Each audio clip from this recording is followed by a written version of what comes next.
Oui.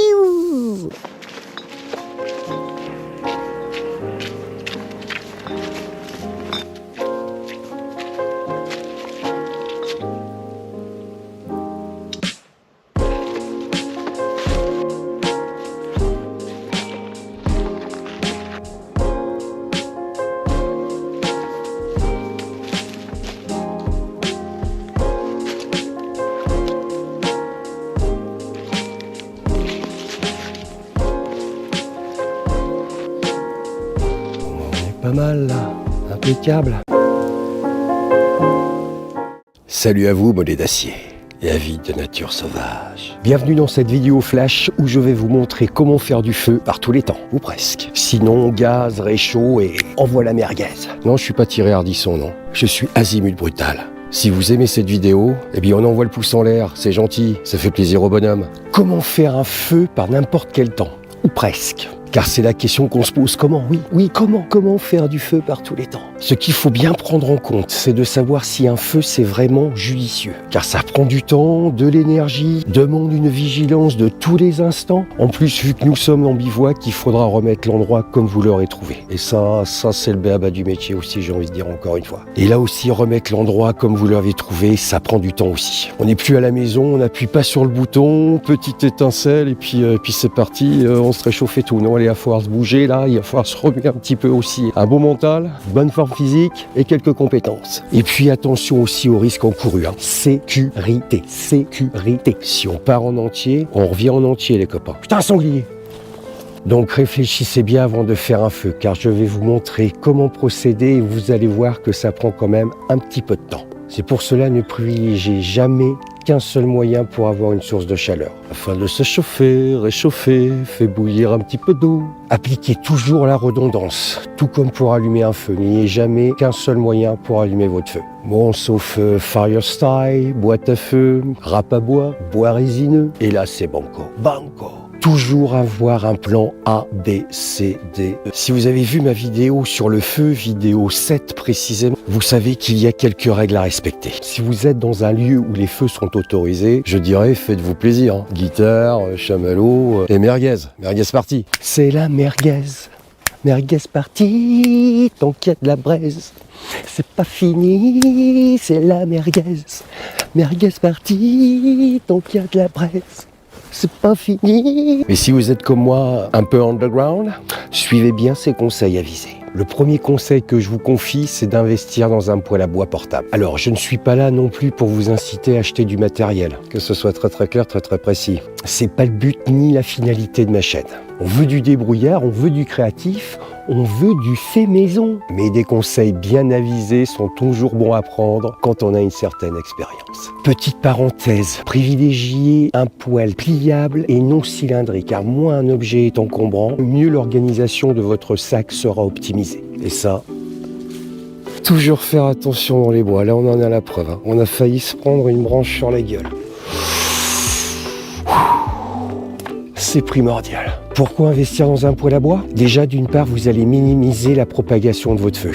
Un feu contenu est un feu maîtrisé qui ne risque pas de se propager, qui demande une vigilance certes, mais moins soutenue. Ensuite, vous allez plus travailler sur de petites sections, de style brindille, branche. Pour ce qui est du bâtonnage, vous allez être plus discret que sur des grosses sections du style grosse branche ou tronc. Donc, deux avantages majeurs d'avoir un poêle à bois portable. Ça, c'est magnifique. C'est l'objet indispensable du bushcrafter et de la bushcrafters. Si t'as pas ton poêle à bois, faux, nul, zéro, redoublement demandé. Deuxième conseil, vous allez gagner du temps par rapport à un feu au sol. Forcément, le temps de préparer votre zone pour le feu, de bien la sécuriser, d'aller chercher votre bois, de le préparer avec votre poêle à bois. Tout ce travail est divisé par 10. Et ça, c'est magnifique. Troisième conseil, et oh, le soleil, là, c'est fini. Qu'est-ce que c'est que c'est? Mais non, je ne suis pas d'accord. Je ne suis pas d'accord, monsieur Soleil. Troisième conseil, vous allez être moins gourmand en bois. Par contre, le temps de préparation reste équivalent à un feu ouvert. Regardons la taille du poêle à bois. Regardons un feu ouvert. il n'y a pas photo. Petit exemple de feu au sol avec du bois mort, ça c'est pas mal, ça permet de le contenir. Plus discret qu'un feu ouvert, attirant moins l'attention, donc moins susceptible de se faire capter. Et si on se fait choper, eh bien le garde forestier, il s'incline, il dit merci, il dit bravo, félicitations. Mais il vous colle quand même une prune de 166 €. Avec ce genre d'ustensile, vous êtes rapide, efficace et sobre. Franchement, ce genre d'appareil me fait gagner un temps considérable. Et j'ai un feu. Oui. Putain, un renard. Allez, on tape dans le vif du sujet, là. Faut que ça cogne, faut que ça tape, faut que ça gicle. Monsieur Boulot, il est où Monsieur Boulot, là? Monsieur Sapin, il est où Monsieur Sapin? Il se cache, hein. Ils vont pas aller bien loin.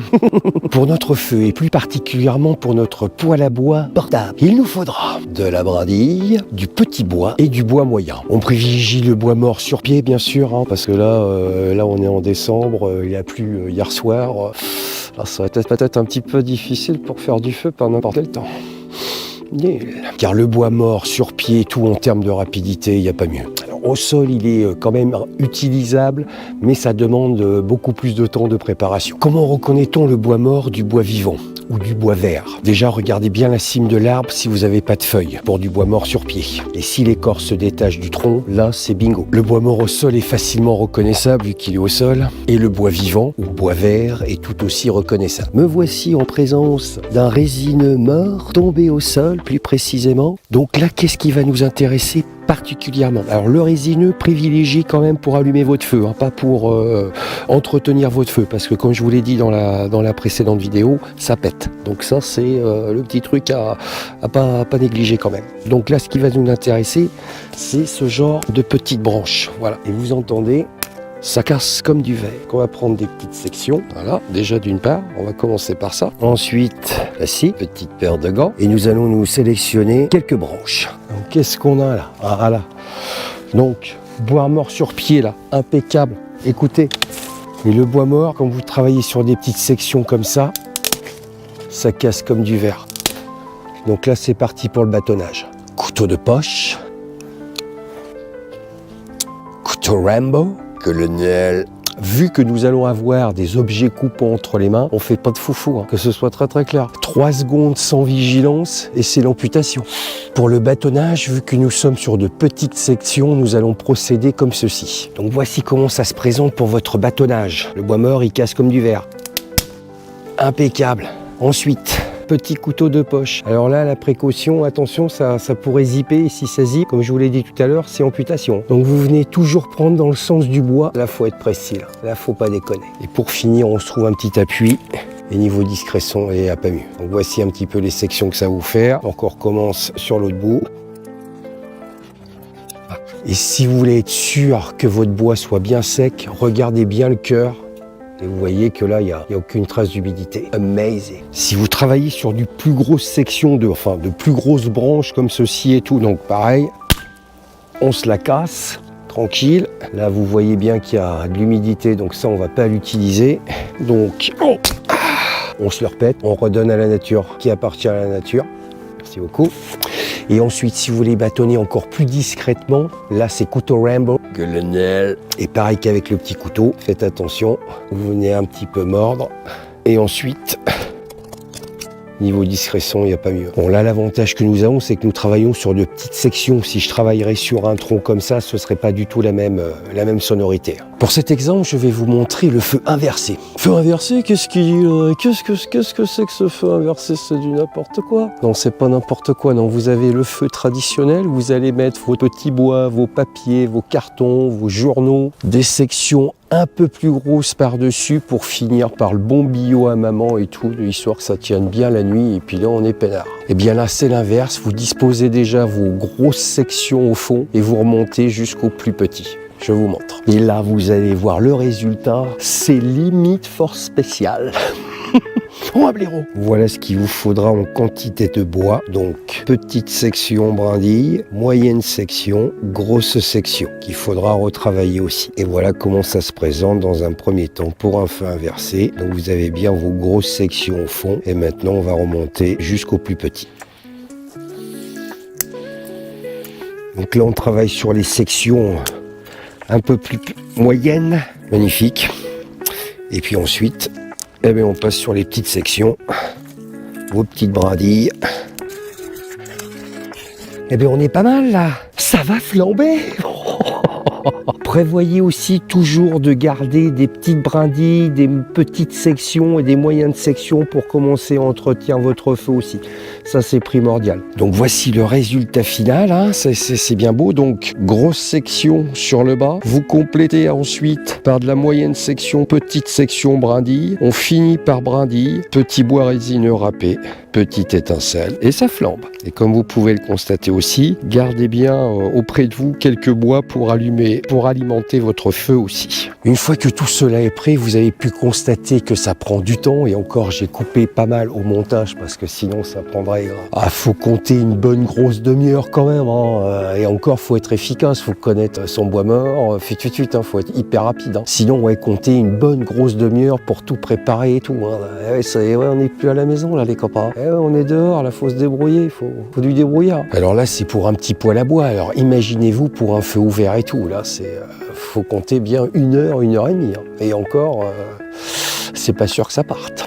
L'avantage d'avoir du bois bien sec, il faut avoir du bois bien sec avec ce genre de disposition, c'est que vous allez dégager pas trop de fumée, voire pas du tout, si vous suivez bien le protocole. Vous êtes prêts? À l'image. Ouais bon, mais pour l'exercice là, j'ai sécurisé un peu ma zone avec ma petite table de pêcheur, très pratique, ça franchement c'est l'idéal, donc là ça risque pas de trop foutre le feu et que mon feu se propage. Remarque, on est au mois de décembre, les terrains sont bien humides, donc voilà. Donc vous êtes prêts? Attention, fire style. Impeccable. Et là, on entretient son feu avec les petites brindilles qu'on a bien préparées. Et ça va fumer. Donc là, le feu parfaitement sécurisé. Hein. Impeccable. Le vent, très important le vent. D'où il vient le vent? Il vient par là. Bon, ça dégage un petit peu de fumée, mais c'est moins repérable qu'un feu au sol quand même et tout. Puis la fumée elle va s'estomper vu qu'on a du bois bien sec. Tranquille. Bon, on va se préparer un petit thé, hein, tranquille pépère.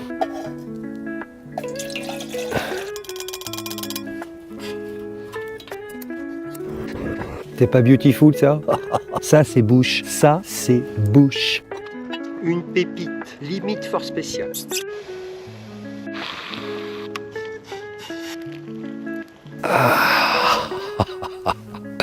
Ah mais c'est de toute beauté, de toute beauté. Impeccable.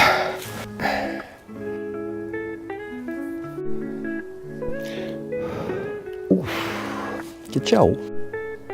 Et quand vous repartez, vous n'avez pas trop dégradé l'endroit. Vos cendres, on se garde le petit pipi avant le départ pour les éteindre, on se les planque et terminus. Nous voici arrivés au terme de cette vidéo. Je vous remercie pour votre attention, votre assiduité. C'est un régal de vous faire partager cet art de vivre. Prochaine vidéo, dans un mois, vous connaissez à comprendre un peu le mode de fonctionnement de ma chaîne. Ne changez rien, restez comme vous êtes et faites attention à vous.